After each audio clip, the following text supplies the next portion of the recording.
नमस्ते दोस्तों। Classic books bye audio पिटारा में आपका स्वागत है। बेहतरीन ऑडियो बुक सुनने के लिए हमारा चैनल सब्सक्राइब करें और बेल आइकन दबाना ना भूलें ताकि आपको हर अपडेट मिलता रहे।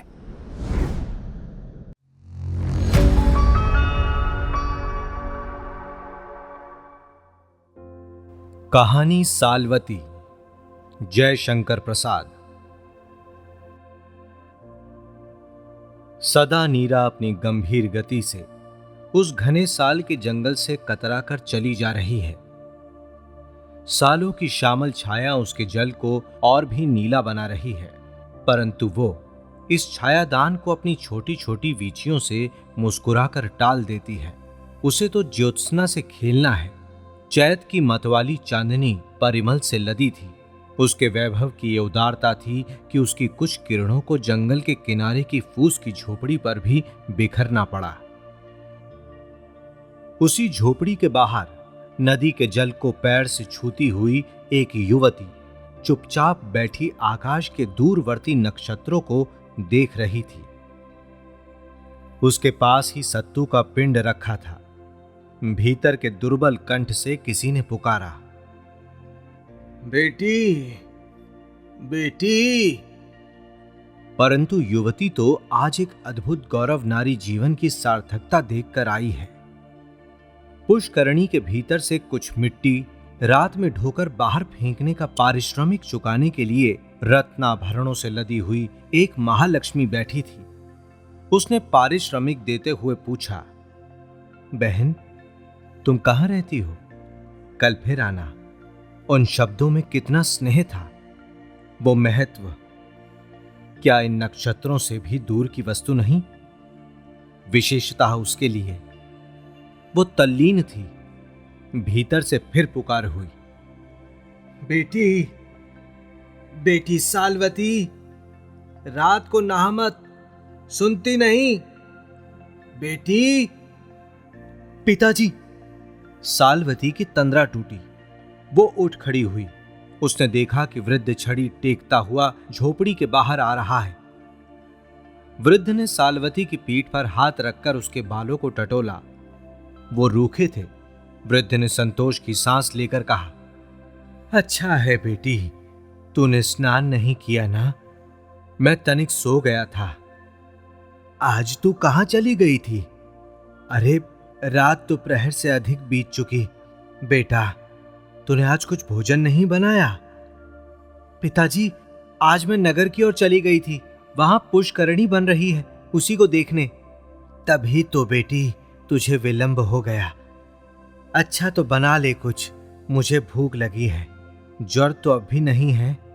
थोड़ा सा मूंग का सूप। मूंग तो नहीं है? अरे, ये क्या है रे? पिताजी, मैंने पुष्करणी में से कुछ मिट्टी निकाली है, उसी का ये पारिश्रमिक है। मैं मूंग लेने ही तो गई थी, परंतु पुष्करणी देखने की धुन में उसे लेना भूल गई। भूल गई ना बेटी? अच्छा हुआ। पर तूने ये क्या किया? वज्जियों के कुल में किसी बालिका ने आज तक। अरे, ये तो लज्जा पिंड है बेटी, इसे मैं ना खा सकूंगा। किसी कुलपुत्र के लिए इससे बढ़कर अपमान की और कोई वस्तु नहीं। इसे फोड़ तो। सालवती ने उसे पटककर तोड़ दिया। पिंड टूटने की वैशाली की मुद्रा से अंकित एक स्वर्ण खंड उसमें से निकल पड़ा। सालवती का मुंह खिल उठा, किंतु वृद्ध ने कहा, बेटी, इसे सदा नीरा में फेंक दे। सालवती विषाद से भरी उस स्वर्ण खंड को हाथ में लिए खड़ी रही। वृद्ध ने कहा, अरे पागल लड़की, आज उपवास ना करना होगा। तेरे मिट्टी ढोने का उचित पारिश्रमिक केवल ये सत्तू है, वो स्वर्ण का चमकीला टुकड़ा नहीं। पिताजी, फिर आप? मैं आज रात को भी ज्वर का लंघन समझूंगा। जा, ये सत्तू खाकर सदा नीरा का जल पीकर सो रहा है। पिताजी, मैं भी आज की रात बिना खाए बिता सकती हूं, परंतु मेरा एक संदेह। पहले उसको फेंक दे, तब मुझसे कुछ पूछ। सालवती ने उसे फेंक दिया। तब एक निश्वास छोड़कर बुढ़े ने कहना आरंभ किया, आर्यों का वो दल जो माधव के साथ ज्ञान की अग्नि मुंह में रखकर सदा के इस पार पहले पहल आया, विचारों की स्वतंत्रता का समर्थक था, कर्म कांडियों की महत्ता और उनकी पाखंड प्रियता का विरोधी वो दल, सब प्रकार की मानसिक या नैतिक पराधीनता का कट्टर शत्रु था।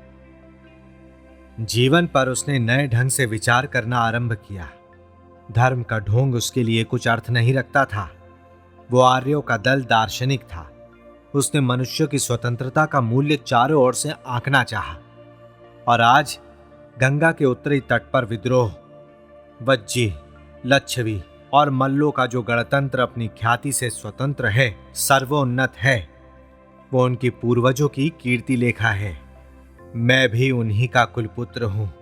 मैंने भी तीर्थकरों के मुख से आत्मवाद, अनात्मवाद के व्याख्यान सुने हैं, संघों के शास्त्रार्थ कराए हैं, उनको चातुर्मास कराया है।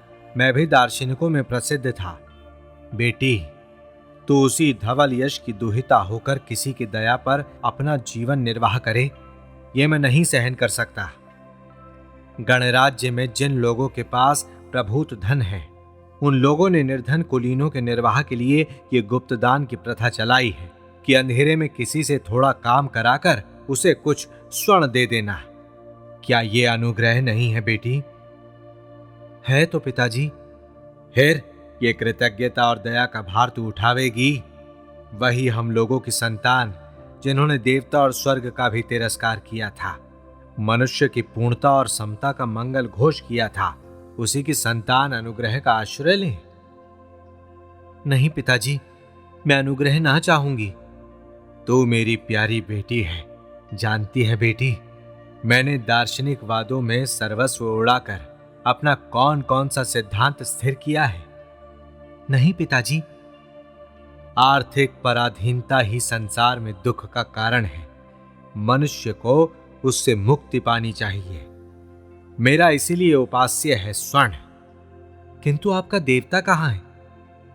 वृद्ध ठठाकर हंस पड़ा। उसने कहा, मेरा उपास्य मेरी झोपड़ी में है, इस सदा नीरा में है और है मेरे परिश्रम में। सालवती चकित होकर देखने लगी। वृद्ध ने कहा, चौंक मत बेटी, मैं हिरण्यगर्भ का उपासक हूं।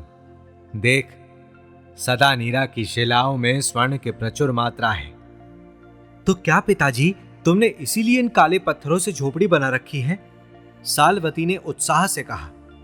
वृद्ध ने सिर हिलाते हुए फिर अपनी झोपड़ी में प्रवेश किया। और सालवती, उसने घूमकर लज्जा पिंड को देखा भी नहीं। वो दरिद्रता का प्रसाद यूं ही बिखरा पड़ा रहा। सालवती की आंखों के सामने चंद्रमा सुनहला होकर सदा नीरा की जलधारा को स्वर्णमय बनाने लगा। साल के एकांत कानन में मरमर की ध्वनि उठती थी। सदा नीरा की लहरें पुलिन से टकराकर गंभीर कलनाद का सृजन कर रही थी। किंतु वो लावण्यमयी युवती अचेतन अवस्था में चुपचाप बैठी हुई वज्जियों की, विदेहों की अद्भुत स्वतंत्रता पर विचार कर रही थी।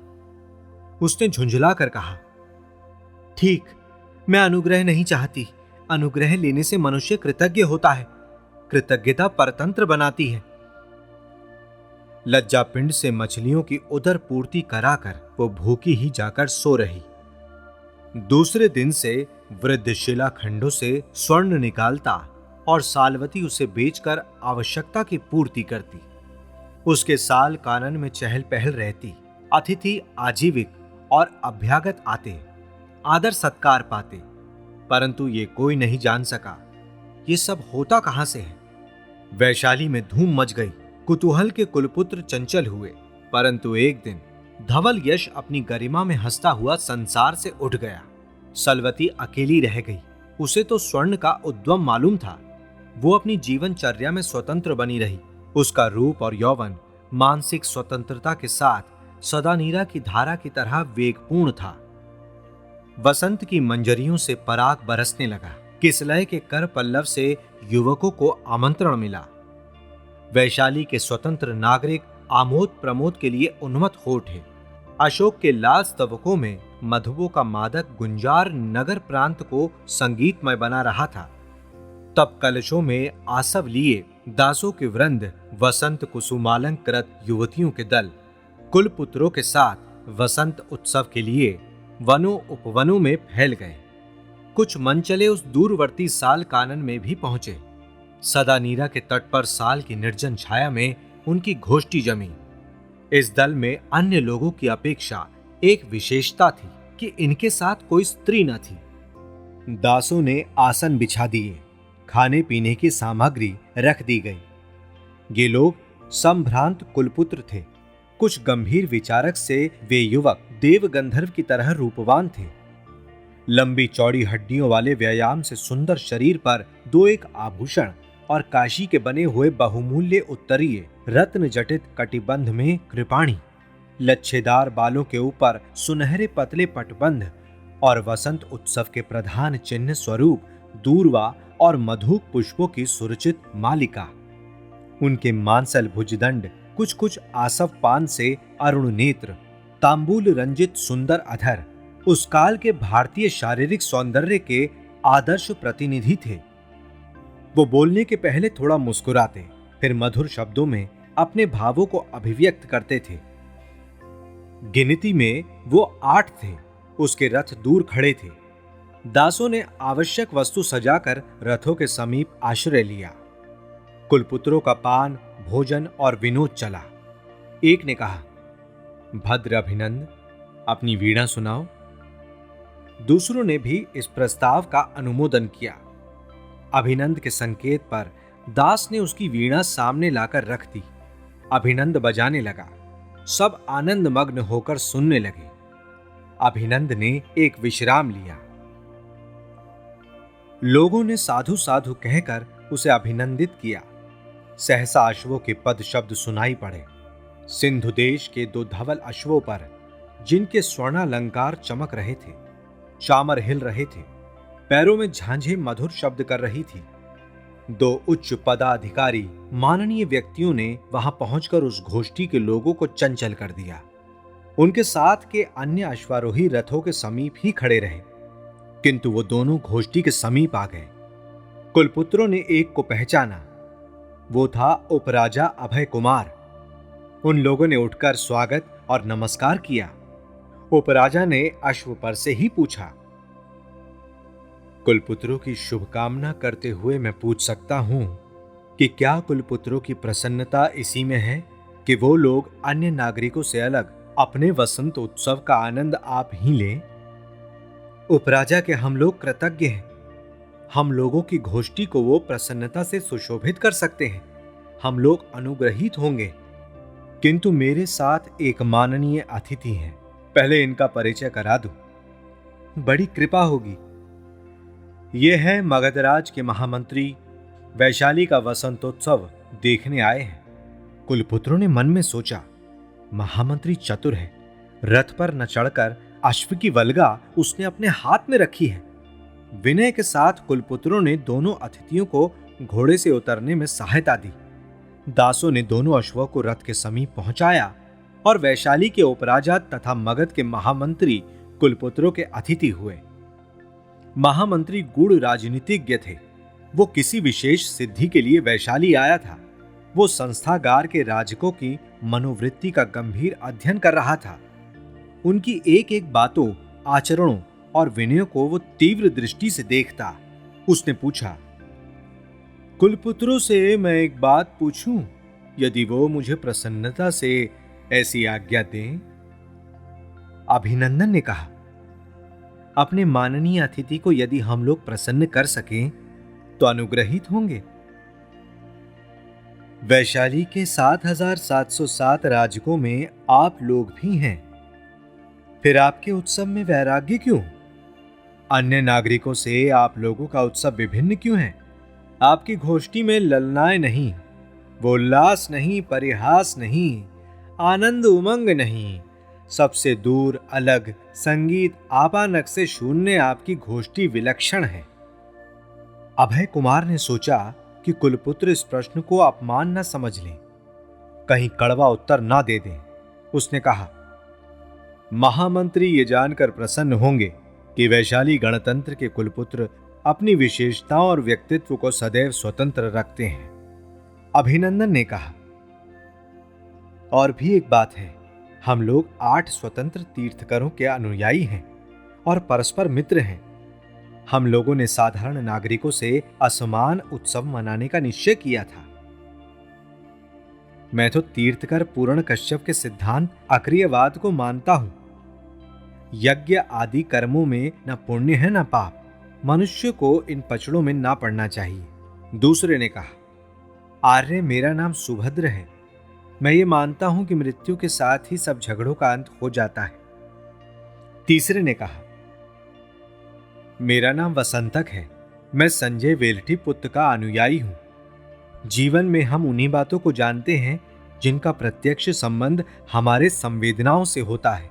हम किसी अनुभवातीत वस्तु को नहीं जान सकते। चौथे ने कहा, मेरा नाम मणिकंठ है। मैं तीर्थकर प्रबुद्ध का अनुगत हूं। मैं समझता हूं कि मनुष्य कोई सुनिश्चित वस्तु को ग्रहण नहीं कर सकता, कोई सिद्धांत स्थिर नहीं कर सकता। पांचवें ने कहा, मैं आनंद हूं आर्य। तीर्थकर मस्करी घोषाल के नियतिवाद में मेरा पूर्ण विश्वास है। मनुष्य में कर्म करने की स्वतंत्रता नहीं। उसके लिए जो कुछ होना है वो होकर ही रहेगा। वो अपनी ही गति से गंतव्य स्थान तक पहुंच जाएगा। छठे ने कहा, मैं तीर्थकर नाथपुत्र का अंतेवासी हूं। मैं कहता हूं कि वस्तु है और नहीं भी, दोनों हो सकती हैं। सातवें ने कहा, मैं तीर्थकर गौतम का अनुयायी सुमंगल हूं। किसी वास्तविक सत्ता में विश्वास ही नहीं करता।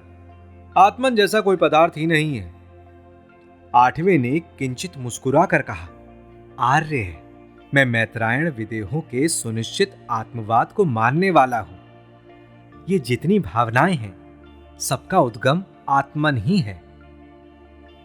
अभिनंदन ने कहा, तब हम लोगों की विलक्षणता पर महामंत्री को आश्चर्य होना स्वाभाविक है। अभय कुमार कुछ प्रकृतिस्थ हो रहा था।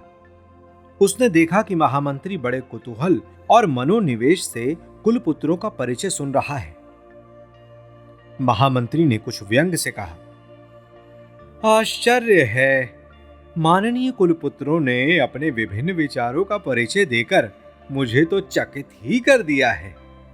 तब आप लोगों का कोई एक मंतव्य नहीं हो सकता? क्यों नहीं? वज्जियों का एक तो स्थिर सिद्धांत है ही, अर्थात हम लोग वज्जी संघ के सदस्य हैं। राष्ट्र नीति में हम लोगों का मतभेद तीव्र नहीं होता।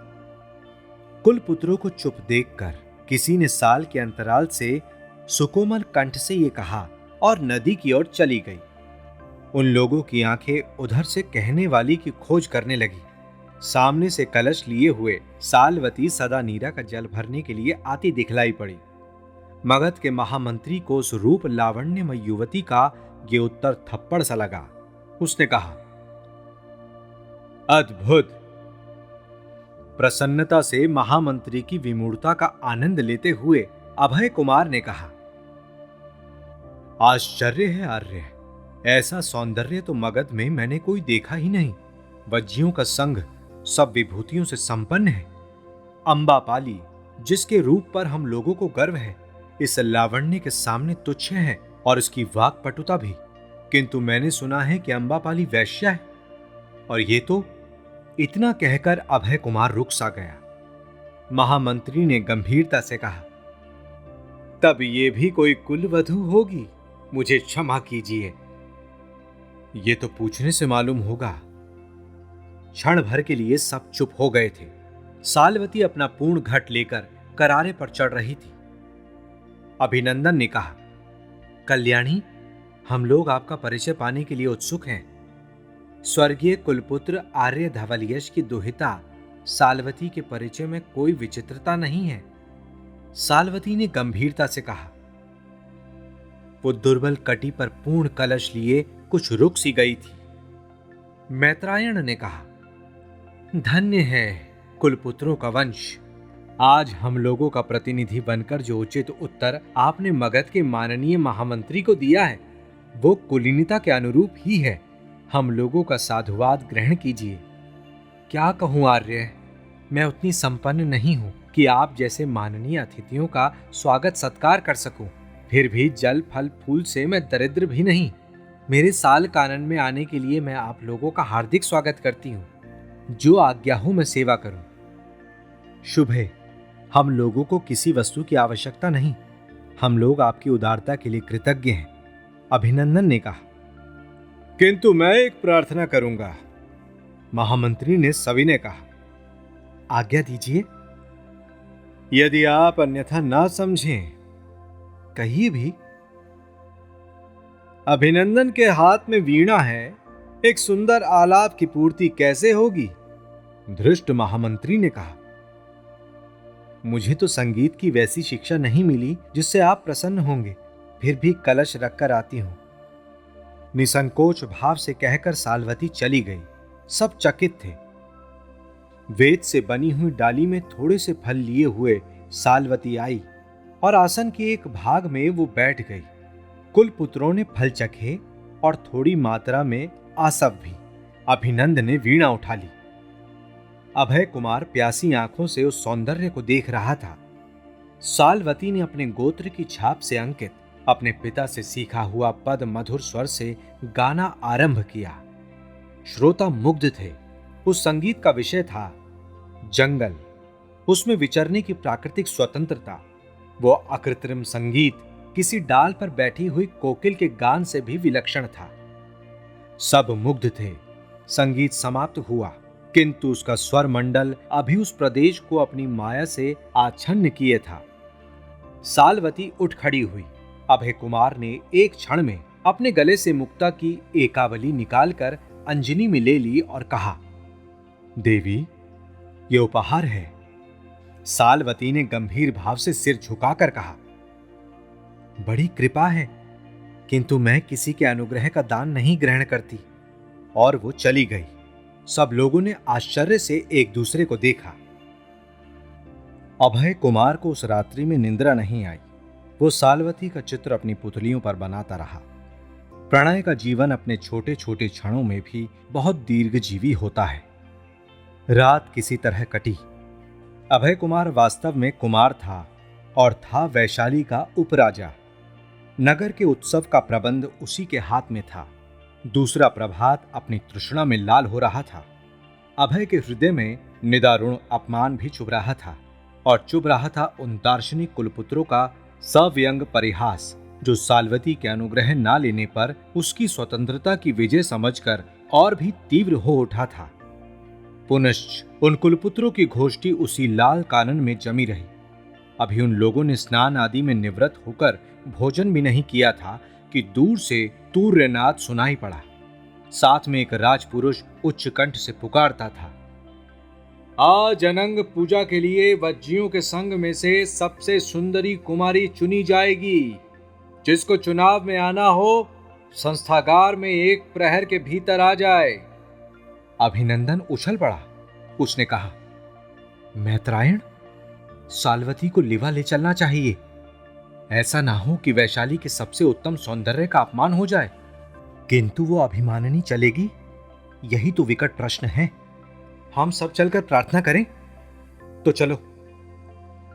सब अपना दुकूल संभालते हुए साल्वती की झोपड़ी की ओर चल पड़े। साल्वती अपना नियमित भोज्य चावल बना रही थी।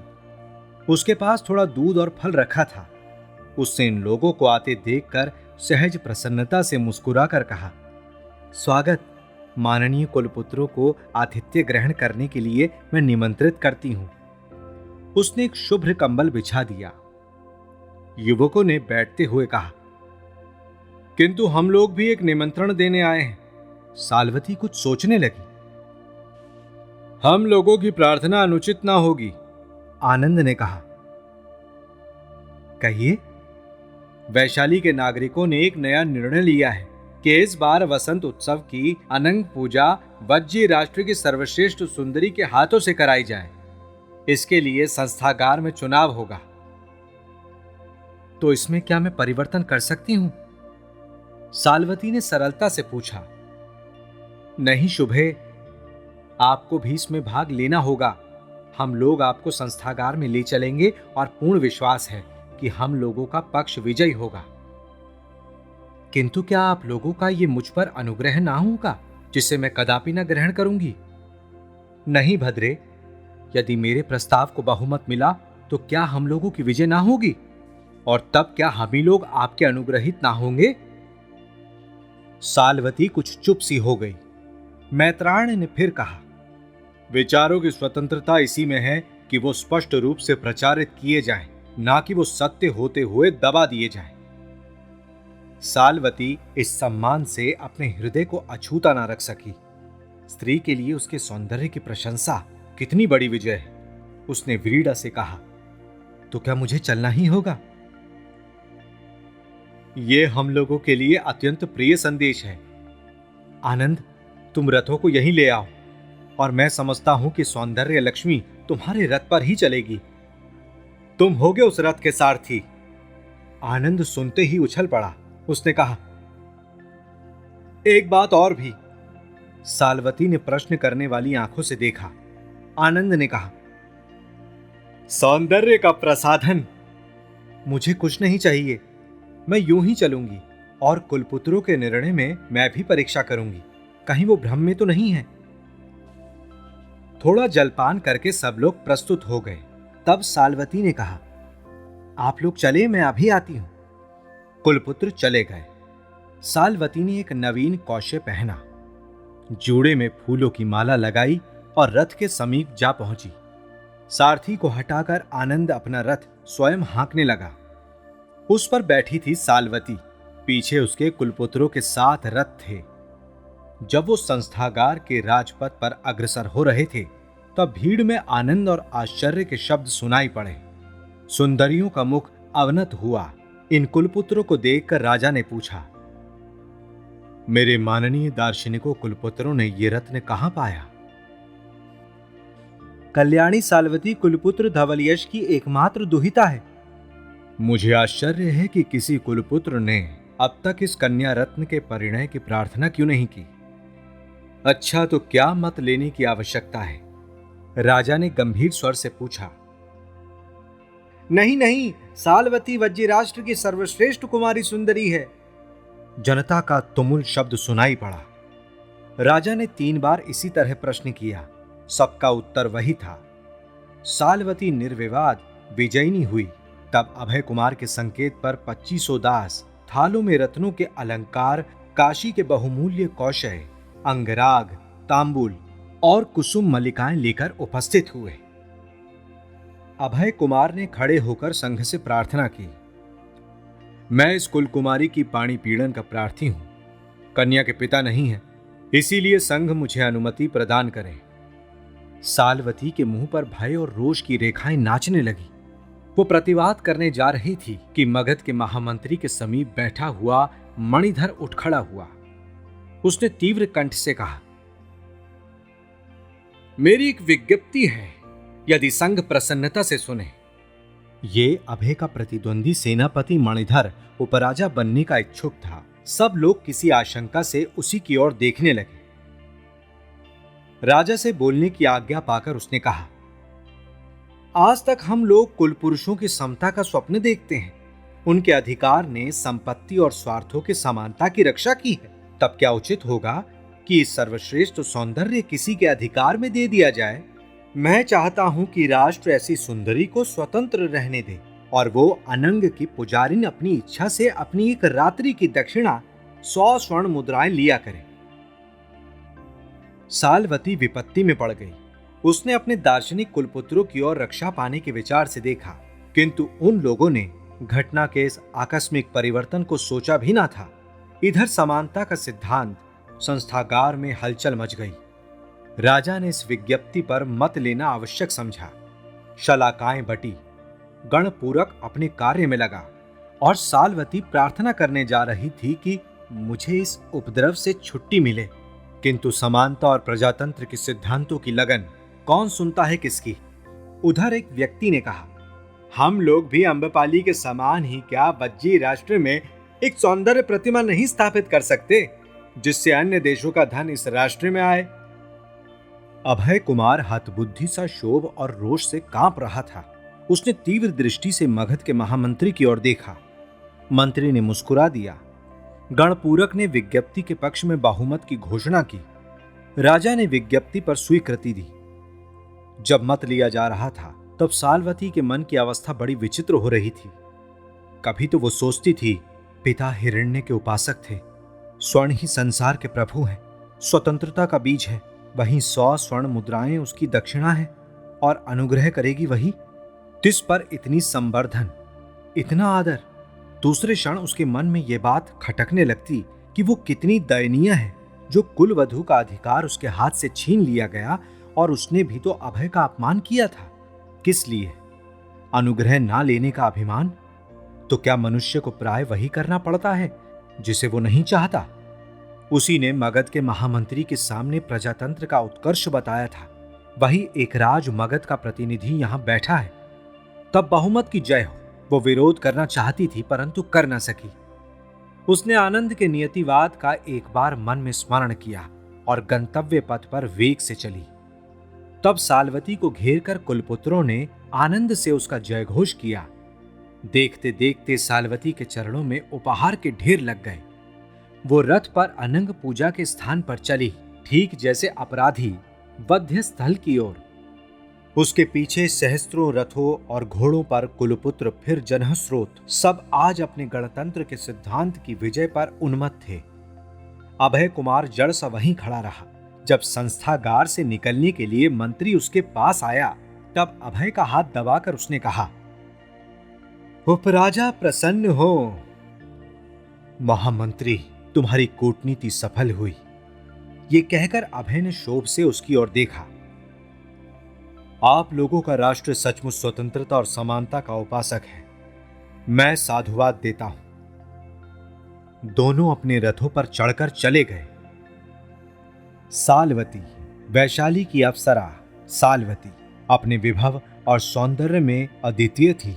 उसके प्रमुख उपासक थे वैशाली के सेनापति मणिधर। संपत्ति का स्रोत उस सौंदर्य सरोवर में आकर भर रहा था।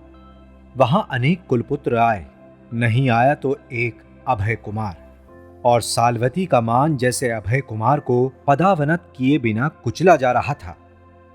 वो उस दिन की एकावली पर आज अपना पूरा अधिकार समझती थी, किंतु वो अब कहां मिलने की। उसका हृदय तीव्र भावों से भर गया था। आज वो चिंता मग्न थी। मगध का युद्ध वैशाली में भयानक समाचार भेज रहा था। मगध की पूर्ण विजय के साथ यह भी समाचार मिला कि सेनापति मणिधर उस युद्ध में मारे गए। वैशाली में रोष और उत्साह छा गया। नई सेना का संचालन करने के लिए आज संस्थागार में चुनाव होने वाला है। नगर की मुख्य महिलाएं, कुमारियां उस सेनापति का अभिनंदन करने के लिए पुष्प रथों पर चढ़कर चली जा रही हैं। उसे भी जाना चाहिए। क्या मणिधर के लिए दुखी होना मानसिक परतंत्रता का चिन्ह है जिसे वो कभी स्वीकार ना करेगी? वो भी उठी। आज उसके श्रृंगार का क्या कहना है? जिसके अभिमान पर वो भी जी रही थी, वही उसका सौंदर्य कितने आदर और प्रदर्शन की वस्तु है। उसे सब प्रकार से सजाकर मणियों की झिलमिल में पुष्पों से सजे हुए रथ पर चढ़कर साल्वती संस्थागार की ओर चली। कुछ मनचले नवयुवकों का जयघोष विरोध के स्वर में लुप्त हो गया। वो पीली पड़ गई। साधारण नागरिकों ने चिल्लाकर कहा, इसी के संसर्ग दोष से सेनापति मणिधर की पराजय हुई है। एक ने कहा, ये मणिधर की काल भुजंगनी है। दूसरे ने कहा, यह वैशाली का अभिशाप है। तीसरे ने कहा, यह विचार स्वातंत्र के समुद्र का हलाहल है। साल्वती ने सारथी से कहा, रथ फेर दो। किंतु दूसरी ओर से अपार जनसमूह आ रहा था। बाध्य होकर साल्वती को राजपथ में एक और रुकना पड़ा। तूर्यनाथ समीप आ रहा था। सैनिकों के शिरस्त्राण और भाले चमकने लगे। भालों के फलक उन्नत थे और उनसे भी उन्नत थे उन वीरों के मस्तक जो स्वदेश की स्वतंत्रता के लिए प्राण देने जा रहे थे। उस वीर वाहिनी में सिंधु देश के शुभ्र अश्वराज पर अभय कुमार आरूढ़ था। उसके मस्तक पर सेनापति का स्वर्णपट सुशोभित था। दाहिनी भुजा उठी हुई थी जिसमें नग्न खंग सारी जनता को अभिवादन कर रहा था और वीरों को रण निमंत्रण दे रही थी उसके मुख पर की सहज मुस्कान, फूलों की वर्षा हो रही थी। वज्जियों की जय के रणनाद से वायुमंडल गूंज रहा था। उस वीरश्री को देखने, उसका आदर करने के लिए कौन नहीं उत्सुक था। सालवती भी अपने रथ पर खड़ी हो गई थी। उसने भी एक सुरचित माला लक्ष्य साधकर फेंकी और उस खंग से जाकर लिपट गई। जनता तो भावोन्माद के अनुचरी है। सैकड़ों कंठ से साधु की ध्वनि निकली। अभय ने फेंकने वाली को देखा। दोनों के नेत्र मिले। सालवती की आंखें नीची हो रही और अभय तंद्रालस जैसा हो गया, निश्चेष्ट। उसकी तंद्रा तब टूटी जब नवीन अश्वारोहियों का दल चतुष्पथ पर उसके स्वागत पर वीर गर्जन कर उठा। अभय कुमार ने देखा, वो 8 दार्शनिक कुलपुत्र एक एक गुल्म के नायक हैं। उसका मन उत्साह से भर उठा। उसने क्षण भर में निश्चय किया कि जिस देश के दार्शनिक भी अस्त्र ग्रहण कर सकते हैं, वो पराजित नहीं होगा। अभय कुमार ने उच्च कंठ से कहा, कुलपुत्रों की जय, कुलपुत्रों की जय। सेनापति अभय कुमार की जय, सेनापति अभय कुमार की जय। कुलपुत्रों ने प्रत्युत्तर दिया, वज्जियों की जय, वज्जियों की जय। जनता ने जयनाद किया। वीर सेना युद्ध क्षेत्र की ओर चली और सालवती दीन मलिन अपने उपवन को लौटी। उसने सब श्रृंगार उतार कर फेंक दिया। आज वो सबसे अधिक तिरस्कृत थी। वो धरणी में लौटने लगी। वसुधा पर सुकुमार यौवन लता सी वो निर्वलंब पड़ी थी। आज जैसे उसने ये अनुभव किया कि नारी का अभिमान अकिंचन है। वो मुग्धा विलासिनी अभी अभी संसार के सामने अपने अस्तित्व को मिथ्या, माया, सारहीन समझकर आई थी। वो अपने सुवासित अलकों को बिखरा कर उसी में अपना मुंह छिपाए पड़ी थी। नीला उसकी मुंह लगी दासी थी और वो वास्तव में सालवती को प्यार करती थी। उसने पास बैठकर धीरे धीरे उसके बालों को हटाया, आंसू पोंछे, गोद में सिर रख लिया। सालवती ने प्रलय भारी आंखों से उसकी ओर देखा। नीला ने मधुर स्वर में कहा, स्वामिनी, ये शोक क्यों? सालवती चुप रही। स्वामिनी, शैया पर चलो, इससे तो और भी कष्ट बढ़ने की संभावना है। कष्ट? नीले, मुझे सुख ही कब मिला था? किंतु आपके शरीर के भीतर एक अन्य प्राणी की जो सृष्टि हो रही है, उसे तो संभालना ही होगा। सालवती जैसे नक्षत्र की तरह आकाश से गिर पड़ी। उसने कहा, कहती क्या है? नीला हंसकर बोली, स्वामिनी, अभी आपको अनुभव नहीं है। मैं जानती हूं, यह मेरा मिथ्या प्रलोभन नहीं है। सालवती सब तरह से लुट गई। नीला ने उसे शैया पर लेटा दिया। उसने कहा, नीले, आज से मेरे सामने कोई ना आवे। मैं किसी को मुंह नहीं दिखाना चाहती, बस केवल तुम मेरे पास बनी रहो। सुकोमल शैया पर सालवती ने करवट ली। सहसा उसके सामने मणिधर का वो पत्र आया जिसे उसने रणक्षेत्र से भेजा था। उसने उठाकर पढ़ना आरंभ किया। वैशाली की सौंदर्य लक्ष्मी। अचानक वो रुक गई, सोचने लगी, मणिधर कितना मिथ्यावादी था। उसने एक कल्पित सत्य को साकार बना दिया। वैशाली में जो कभी ना था, उसने मुझे वही रूपा जीवा बनाकर क्या राष्ट्र का अनिष्ट नहीं किया? अवश्य। देखो आगे लिखता है, मेरा मन युद्ध में नहीं लगता था। लगता कैसे? रूप ज्वाला के शलभ, तुझे तो जल मरना था, तो उसे अपराध का दंड मिला। और स्वतंत्र के नाम जो भ्रम का सृजन कर रही थी, उसका क्या हुआ? मैं सालवन की विहंगनी, आज मेरा सौंदर्य कहां है? और फिर प्रभव के बाद क्या होगा? वो रोती रही। सालवती के जीवन में रुदन का राज्य था। जितना ही वो अपनी स्वतंत्रता पर पहले सहसा प्रसन्न हो रही थी, उतना ही उस माननी का जीवन दुखपूर्ण हो गया। वो गर्भवती थी। उपवन से बाहर न निकलती थी और ना तो कोई भीतर आने पाता। सालवती ने अपने को बंदी बना लिया था। कई महीने बीत गए, फिर से मधुमास आया, पर सालवती का वसंत जैसे सदा के लिए चला गया था। उसने उपवन की प्राचीर में से सुना, जैसे कि तूर्यनाद के साथ पुकार रहा है, वज्जियों की सर्वश्रेष्ठ सुंदरी अनंग पूजा। आगे वो कुछ ना सुन सकी। वो रोष से मूर्छित थी। विषाद से उसकी प्रसव पीड़ा भयानक हो रही थी। नीला ने उपचार किया। वैद्य के प्रयत्न से उस रात्रि में सालवती को एक सुंदर सी संतान हुई। सालवती ने अपने यौवन वन के कुठार को देखा। द्वंद से वो तड़पने लगी। मोह को मान ने पराजित किया। उसने कोमल फूलों की टोकरी में अच्छे वस्त्रों को लपेटकर उस सुकुमार शिशु को एक और गोधुली की शीतल छाया में रखवा दिया। वैद्य का मुंह सोने से बंद कर दिया गया। उसी दिन सालवती अपने सुविशाल भवन में लौट आई और उसी दिन अभय कुमार विजयी होकर अपने पद से लौट रहा था। तब उसे एक सुंदर शिशु मिला। अभय उसे अपने साथ ले आया। प्रतियोगिता का दिन था। सालवती का सौंदर्य दर्प जागरूक हो गया था। उसने द्रक्षासव का घूंट लेकर मुकुर में अपनी प्रतिछाया देखी। उसको जैसे अकारण संदेह हुआ कि उसकी फूलों की ऋतु बीत चली है। वो अपमान से भयभीत होकर बैठ रही। वैशाली विजय का उत्सव मना रही थी। उधर वसंत का भी समारोह था। सालवती को सब लोग भूल गए और अभय कुमार वो कदाचित नहीं भूला। कुछ कुछ क्रोध से, कुछ कुछ विषाद से और कुछ स्नेह से।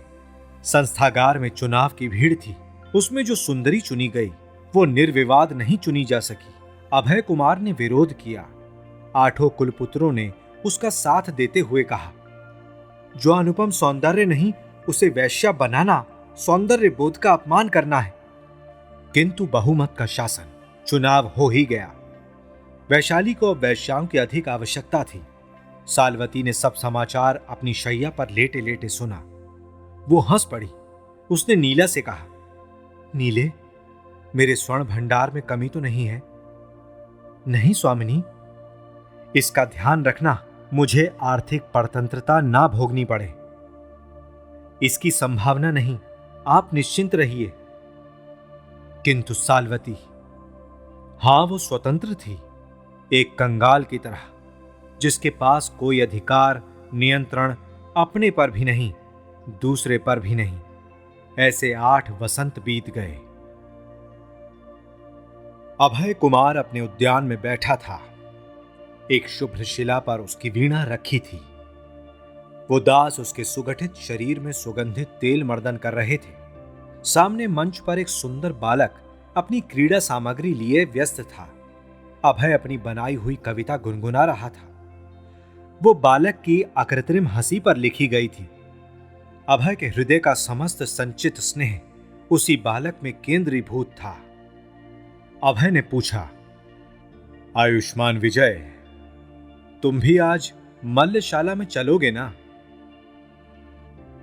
बालक क्रीड़ा छोड़कर उठ खड़ा हुआ, जैसे वो सचमुच किसी से मल्लयुद्ध करने के लिए प्रस्तुत हो।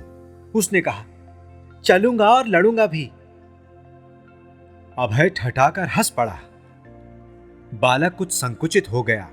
फिर सहसा अभय को स्मरण हो गया कि उसे और भी कई काम है। वो स्नान के लिए उठने लगा कि संस्थागार की सन्निपात भेरी बज उठी। एक बार तो उसने कान खड़े किए, पर फिर अपने में लीन हो गया। मगध युद्ध के बाद उसने किसी विशेष पद के लिए कभी अपने को उपस्थित नहीं किया। वो जैसे वैशाली के शासन में भाग लेने से उदासीन हो रहा था। स्वास्थ्य का बहाना करके उसने अवसर ग्रहण किया। उसके मगध युद्ध के सहायक 8 दार्शनिक कुलपुत्र उसके अभिन्न मित्र थे। वो भी अविवाहित थे। अभय कुमार की घोष्टी बिना सुंदरियों की जमात थी। वो भी आ गए। इन सबों के बलिष्ठ शरीरों पर मगध युद्ध के वीर चिन्ह अंकित थे। अभिनंदन ने पूछा, आज संस्थागार में हम लोग चलेंगे कि नहीं?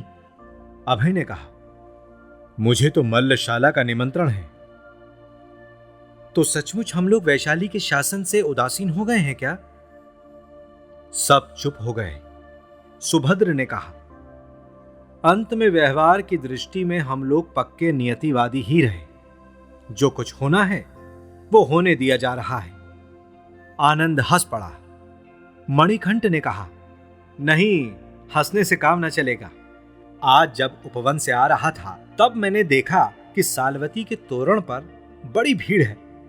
पूछने से मालूम हुआ कि 8 बरस के दीर्घ एकांतवास के बाद सौंदर्य के चुनाव में भाग लेने के लिए सालवती बाहर आ रही है। मैं क्षण भर रुका रहा। वो अपने पुष्परथ पर निकली। नागरिकों की भीड़ थी। कुल वधुओं का रथ रुक गया था।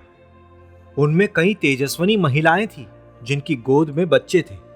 उन्होंने तीव्र स्वर में कहा, यही पिशाचिनी हम लोगों के बच्चों से, उनके पिताओं को, स्त्रियों से, अपने पतियों को छीनने वाली है। वो एक क्षण खड़ी रही। उसने कहा, देवियों, 8 बरस के बाद वैशाली के राजपथ पर दिखलाई पड़ी हूं। इन दिनों मैंने किसी पुरुष का मुंह भी नहीं देखा। मुझे आप लोग क्यों कोस रही हैं? वो बोली, तूने वैश्यावृत्ति के पाप का आविष्कार किया है। तू कुलपुत्रों के वन की दावाग्नि की प्रथम चिंगारी है। तेरा मुंह देखने से भी पाप है। राष्ट्र के इन अनाथ पुत्रों की ओर देख, पिशाचिनी। कई ने तो बच्चों को अपनी गोद से ऊंचा कर दिया। सालवती ने उन बालकों की ओर देखकर रो दिया। रो दिया? अभिनंदन ने पूछा। हां हां, रो दिया।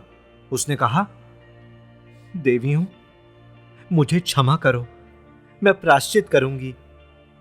उसने अपना रथ बढ़वा दिया। मैं इधर चला आया, किंतु कुलपुत्रों से मैं सत्य कहता हूं कि सालवती आज भी सुंदरियों की रानी है। अभय कुमार चुपचाप विजय को देख रहा था। उसने कहा, तो क्या हम लोग चलेंगे? हां हां, और आवश्यकता होगी तो सब प्रकार से प्रतिकार करने में पीछे ना हटेंगे। हां हां, ना हटेंगे, दृढ़ता से कुलपुत्रों ने कहा। तो मैं स्नान करके अभी चला। रथों को प्रस्तुत होने के लिए कह दिया जाए। जब अभय स्नान कर रहा था, तब कुलपुत्रों ने कहा, आज अभय कुछ अद्भुत काम करेगा। आनंद ने कहा, जो होना होगा वो तो होगा ही, इतनी घबराहट से क्या। अभय शीघ्र स्नानागार से लौट आया। उसने विजय को भी अपने रथ पर बिठाया। कुलपुत्रों के 9 रथ संस्थागार की ओर चले।